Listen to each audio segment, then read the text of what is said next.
Today we'll be reading an excerpt from One of Us is Lying by Karen McManus. I shade my eyes against the sun outside the church, scanning the crowd until I spot Jake. He and the other pallbearers put Simon's casket onto some kind of metal stretcher, then step aside as the funeral director angles it towards the hearse. I look down, not wanting to watch Simon's body get loaded into the back of a car like an oversized suitcase. And somebody taps me on the shoulder. Addie Prentice. An older woman in a boxy blue suit gives me a polite professional smile. I am Detective Laura Wheeler with the Bayview Police. I want to follow up on the discussion you had last week with Officer Budapest about Simon Keller's death. Could you come to the station with me for a few minutes?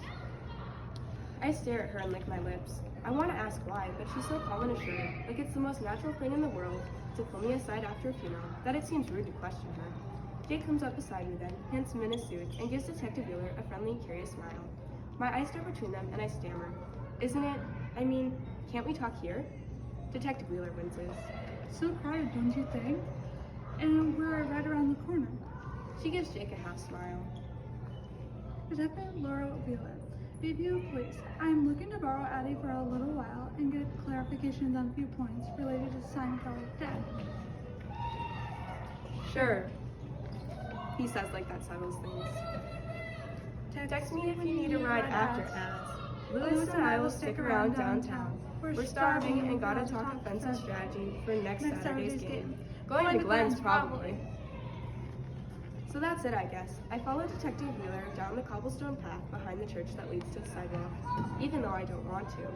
It's 3 blocks to the police station, and we walk in silence, past a hardware store, the post office, and an ice cream parlor, where a little girl is having a meltdown out front for getting chocolate sprinkles instead of rainbow. I keep thinking I should tell Detective Wheeler that my mother will worry if I don't come straight home, but I'm not sure I could say it without laughing. We pass through the metal detectors in front of the police station, and Detective Wheeler leads me straight to the back and into a small, overheated room. I've never been inside a police station before, and I thought it would be more, official looking? It reminds me of the conference room in Principal Gupta's office, with worse lighting.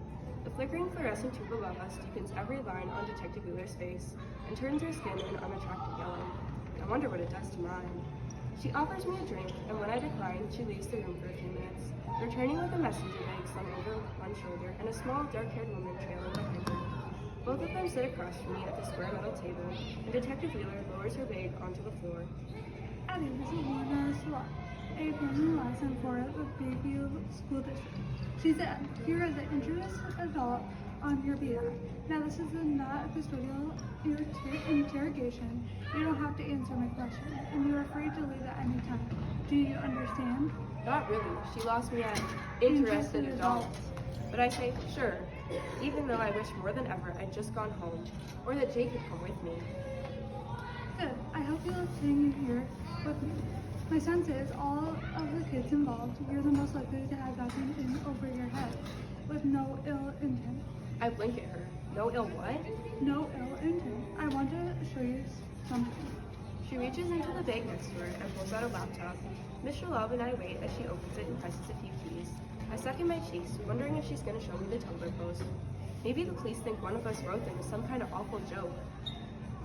If they ask me who, I guess I'd have to say Brown, because the whole thing sounds like it's written by someone who thinks they're 10 times smarter than everyone else. Detective Wheeler turns the laptop so it's facing me. I'm not sure what I'm looking at, but it seems like some kind of blog, with the About That logo front and center. I give her a questioning look, and then she says, This is the admin panel Simon used to manage content for About That. The text below last Monday's date stamp are his latest posts. I lean forward and start to read. First time this app has ever featured Good Girl BR, possessor of school most perfect academic work. Except she didn't get that A in chemistry through plain old hard work. Unless that's how you define student test from Mr. C's Google Drive. Someone call you. On the opposite end of the spectrum are her favorite criminal, NM's back to doing what he does best, making sure the entire school is as high as it wants to be. Pretty sure that's a probation violation there, and MLD plus CC equals a whole lot of green next June, right? Seems inevitable. Bayview's Southpaw will make a splash in the major leagues. But don't they have some pretty anti-juicing rules? Because CC's performance was definitely enhanced during showcase season. AP and JR, the perfect couple. Homecoming princess and star running back. In love for 3 straight years, except for the intimate detour A took over this summer with TF at his beach house. Even more awkward now that the guys are friends. Think they compare notes? I can't breathe. It's out there for everyone to see. How? Simon's dead. He couldn't have published this. Has someone else taken over for him? The Tumblr post? But it doesn't even matter. The how, the why, the when, all that matters is that it is. Jake will see it, if he hasn't already. All the things I read before I got to my initials that shocked me as I realized who they were about and what they meant fell out of my brain. Nothing exists except for my stupid, horrible mistake in black and white on the screen for the whole world to read. Jake will know, and he'll never forgive me. I almost fold in half with my head on the table and can't make out Detective Wheeler's words at first. Then some start breaking through. Can you understand how you felt trapped? Keep this from being published. If you tell us what happened, we can help you, Addie. Only one phrase they said. Is this not published? It was queued up the day Simon died, but he never got the chance to post it. Detective Wheeler says calmly. Salvation. Jake hasn't seen this. Nobody has. Except this police officer, and maybe other police officers. What I'm focused on and what she's focused on are two different things. Detective Wheeler leans forward, her lips stretched in a smile that doesn't reach her eyes. You may already have recognized the initials, but those other stories were about Ron Rojos, Nate McCallie, and Cooper Clay, the 4 of you who were in the room with Simon when he died. That's a weird coincidence, I manage. Isn't it? Detective Wheeler agrees. Addie, you already know how Simon died. We've analyzed Mr. Avery's room and can't see any way that the peanut oil could have gotten into Simon's cup unless someone put it there after he filled it from the tap. There were only 6 people in the room knew he was dead. Your teacher left for a long period of time. The 4 of you who remained with Simon all had reasons for wanting him quiet. Her voice doesn't get any louder, but it fills my ears like buzzing from a hive. Do you see where I'm heading with this?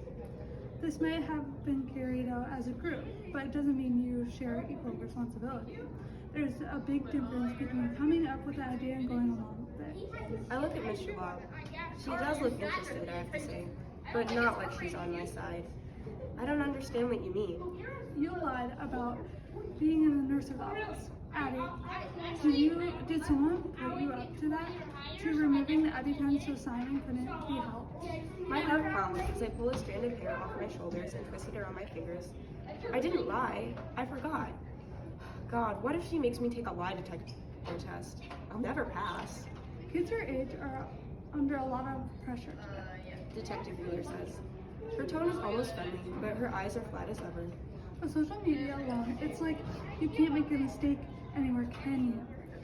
It follows you everywhere. The core is very forgiving towards impressionable young people who act hastily when they have a lot to lose, especially when they help uncover the truth. Simon's family deserves the truth, don't you think? I hunch my shoulders and tug at my hair. I don't know what to do. Jake would know, but Jake's not here. I look at Miss Shalab tucking her short hair behind her ears, and suddenly Ashton's voice pops into my head. You don't have to answer any questions. Right, Detective Wheeler said that at the beginning, and the words push everything else out of my brain with starting relief and clarity. I'm going to leave now. I say it with confidence, but I'm not 100% sure I can do that. I stand and wait for her to stop me, but she doesn't. She just narrows her eyes and says, Of course.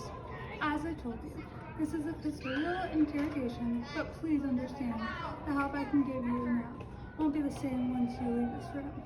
I don't need your help, I tell her, and walk out the door, then out of the police station. Nobody stops me. Once I'm outside though, I don't know where to go or what to do.